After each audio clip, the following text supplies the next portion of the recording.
Hi, I'm Pastor Theron. Welcome to Church Where You Are and Wednesday Bible Study.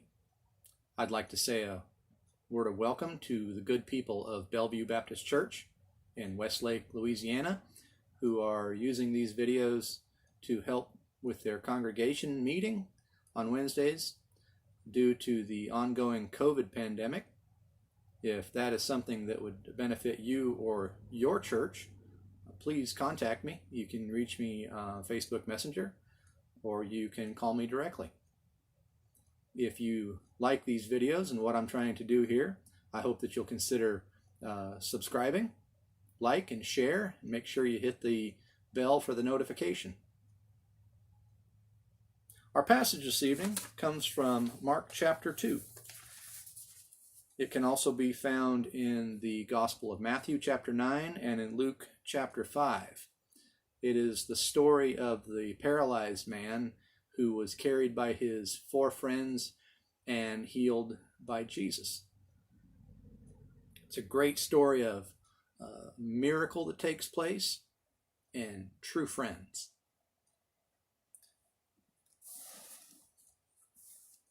In Mark chapter 2, it says, "A few days later, when Jesus again entered Capernaum, the people heard that he had come home. So many gathered that there was no room left, not even outside the door. And he preached the word to them. Some men came, bringing to him a paralytic, carried by 4 of them. Since they could not get him to Jesus because of the crowd, they made an opening in the roof above Jesus, and after digging through it, lowered the mat the paralyzed man was lying on. When Jesus saw their faith, he said to the paralytic, 'Son, your sins are forgiven.' Now some teachers of the law were sitting there, thinking to themselves, 'Why does this fellow talk like that? He's blaspheming. Who can forgive sins but God alone?' Immediately Jesus knew in his spirit that this was what they were thinking in their hearts, and he said to them, 'Why are you thinking these things? Which is easier to say, "Get up, take your mat, and walk"? But that you may know that the Son of Man has authority on earth to forgive sins,' he said to the paralytic, 'I tell you, get up, take your mat, and go home.' He got up, took his mat, and walked out in full view of them all. This amazed everyone, and they praised God, saying, 'We have never seen anything like this.'"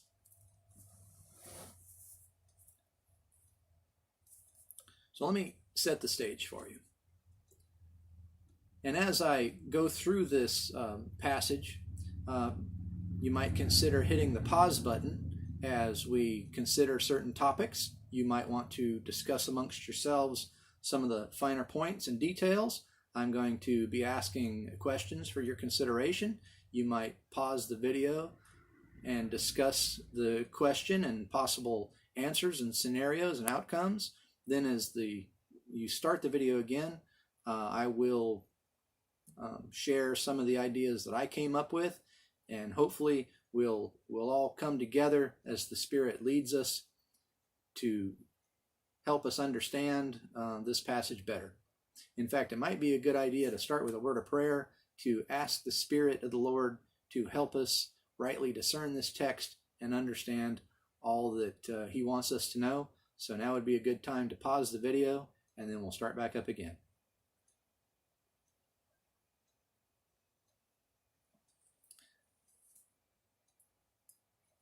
As the story begins to unfold, Jesus has returned home. Now, that's a strange thing to say, because we remember in another passage when a young man asks to follow Jesus, he said, "Birds have nests and foxes have holes, but the Son of Man has nowhere to lay his head." Now, I don't know if that means that Jesus didn't own a house or didn't have a regular place that he stayed, but in this particular case, the way I understand it is that Jesus is staying at Peter's house. In the town of Capernaum, which is a seaside town along the Sea of Galilee, Peter and his brother Andrew had a fishing business.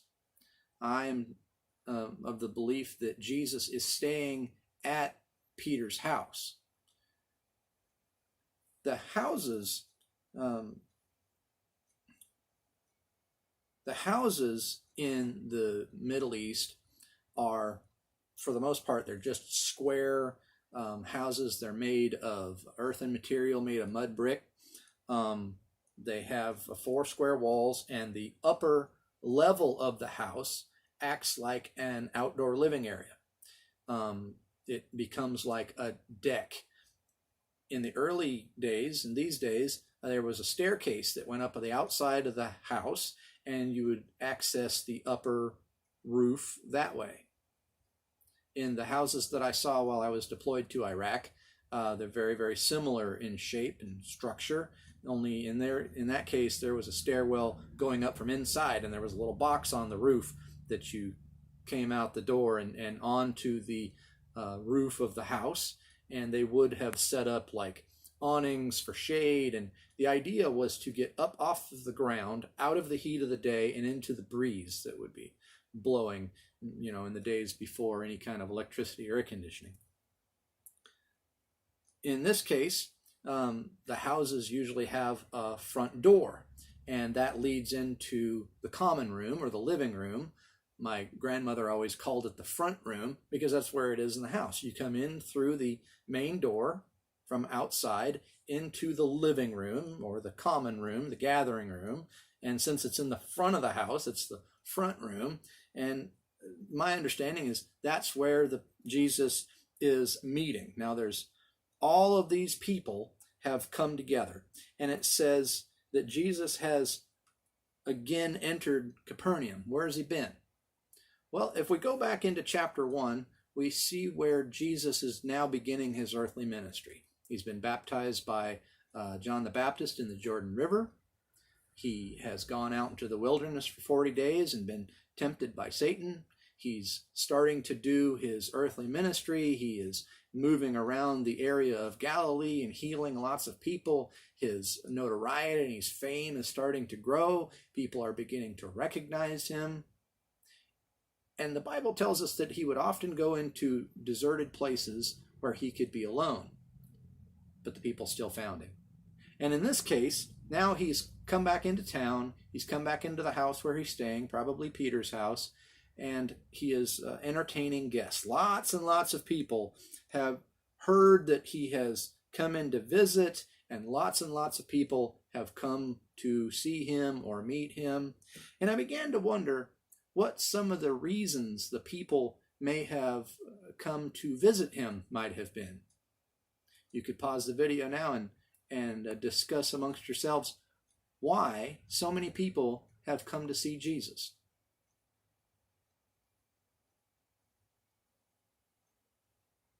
Well, what did you come up with? I came up with a couple ideas. I thought maybe they came just to get a look at him. They've heard of this man and they just wanted to lay eyes on him. They were curious about who he is and what he looks like and what he does. Maybe they came hoping to see some sort of a miracle performed, or maybe they wanted him to perform a miracle for them. Maybe it was just a sense of wonder. Maybe they were there trying to catch him in a lie or in a scam, because there are some common people there, just people of the town, but then there are also some very noteworthy people. And we see in verse 6, some teachers of the law were sitting there. So not only were there regular common folks, but there were some elite people. Now my version says teachers of the law. In different versions it says scribes or Pharisees. These are the people who make the laws and interpret the scripture and determine how people should live righteously and well based upon that. There's a wide variety of people. It's a very large group. The story goes on to tell us that the room is full. I can imagine that there are people in every corner of the room and spread out all over the floor. All the furniture, all the seating is taken. There are people all the way out the door and into the front yard. They're peering in through the door just to maybe get a glimpse of this guy. There's a sense of interest and curiosity. So many people are gathered, it says in verse 2, that there was no room left not even outside the door, and he preached the word to them. And in verse 3, the story begins to change. And I like to think of it like a play. We've set the stage. He's at the house. There's lots of people. And enter stage right, 4 men carrying a friend on a mat. It says, some men came, bringing to him a paralytic carried by the 4 of them. Now let's just continue to set the scene, shall we? Enter the 4 men, each one carrying a corner of this man's bed, or different versions say it differently. It says a pallet, it says bed, it says mat. But they all kind of lean towards the same idea. It would have been a woven, probably grass or fibrous mat that this man laid on. He wasn't able to walk. He wasn't able to do anything. How paralyzed was he? Was he quadriplegic?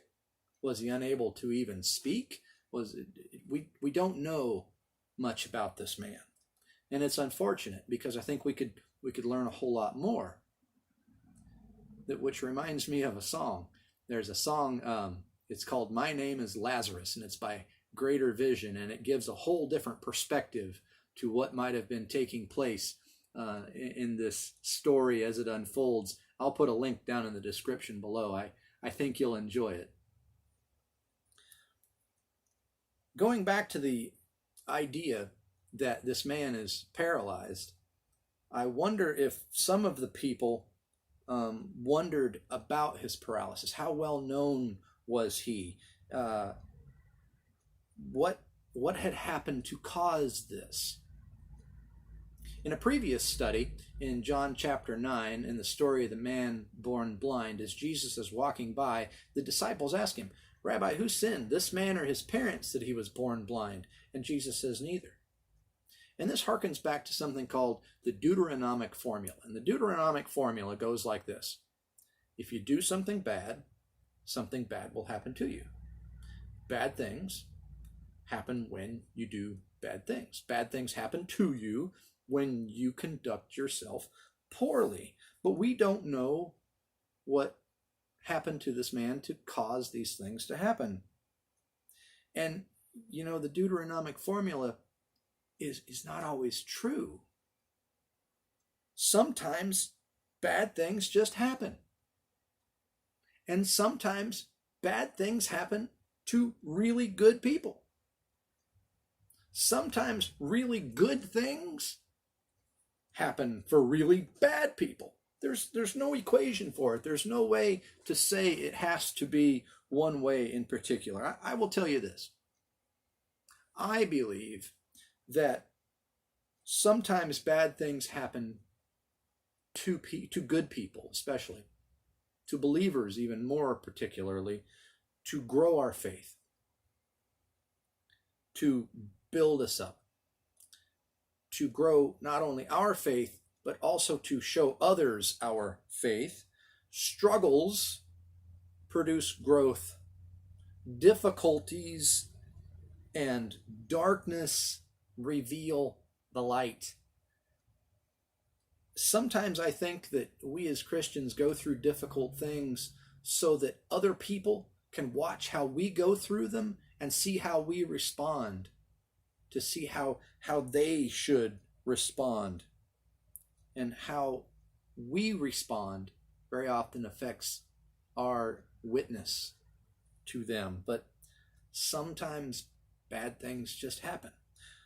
We don't know much about this man. We don't know if he was wretched or if he was righteous. We don't know if he was born this way or if he became this way. Maybe he was injured. Maybe he was injured in a bar fight. Maybe he was injured trying to rescue somebody from a burning building or a sinking ship. We just don't know. We don't know what caused this man to become paralyzed. We don't know much about this man. But we know about his friends. His friends are the topic of the story, really. The friends are very determined. They are very determined to get this man to Jesus. You see, the crowd was not concerned about letting them get through. We don't know why. We don't know if they looked at the man and say, oh, he's unclean, he's undesirable. We don't need to make time or room for him. But the friends wouldn't take no for an answer. I wonder how long they tried. What did they do to get through the crowd? I can imagine that they tried everything. But pause the video again and discuss amongst yourselves. What do you think they did to try to get through the crowd? Second question that I would pose is this. If Jesus knows what people are thinking, and it says so in verse 8, when after Jesus heals the man, the teachers of the law began to question it and say that Jesus was blaspheming. And in verse 8 it says, immediately Jesus knew in his spirit this was what they were thinking. Well, if Jesus knows what they're thinking, why didn't Jesus go out into the front yard to help the men bring their friend inside? Maybe you could discuss that for a moment.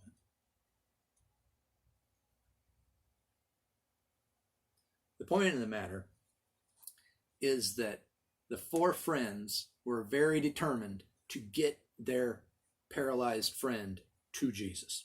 I wonder what they did to try. Did they send somebody in and say, Jesus, this man needs you bad?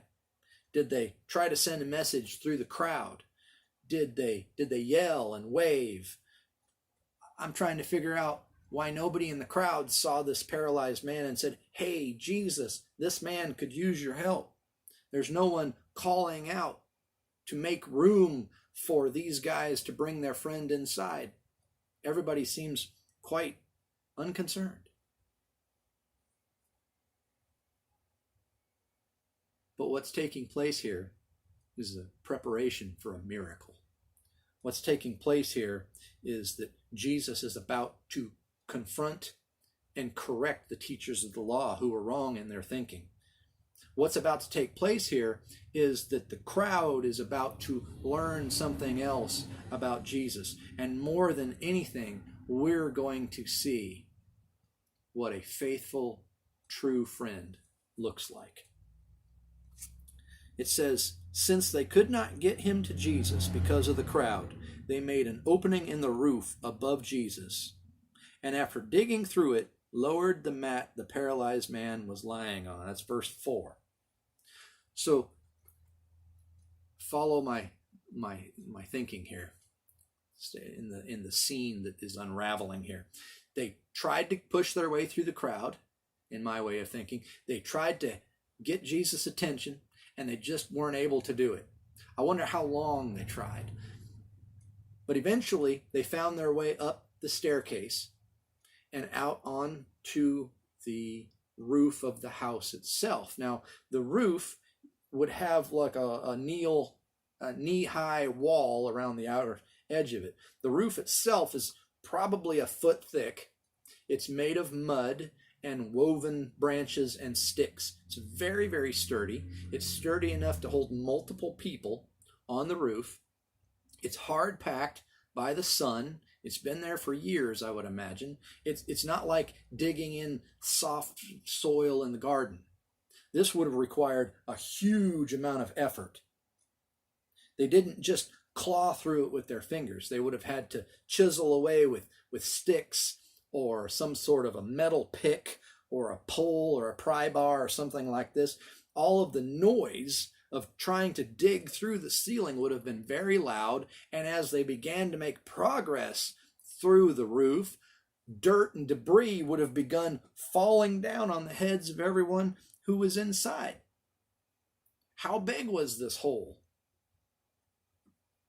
Well, if you read the text one way, it says that they lowered the man's mat down through there. So if you took this woven vegetable matter mat, reeded mat and wound it up, it might roll into a bundle about so big, and that's how big, and that would have gotten their attention.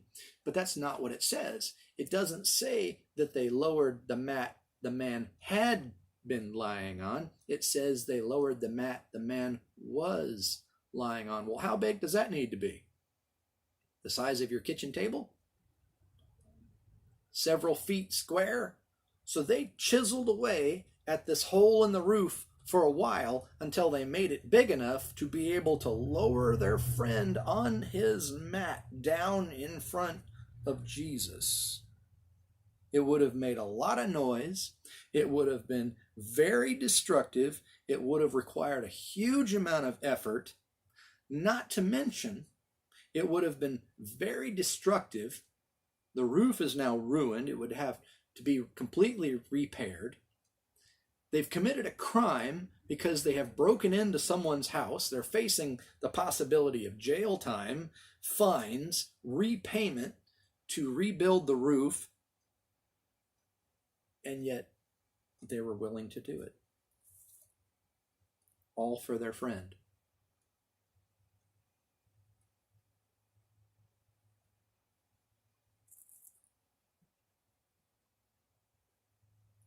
In verse 5 it says, when Jesus saw their faith, he said to the paralytic, "Son, your sins are forgiven."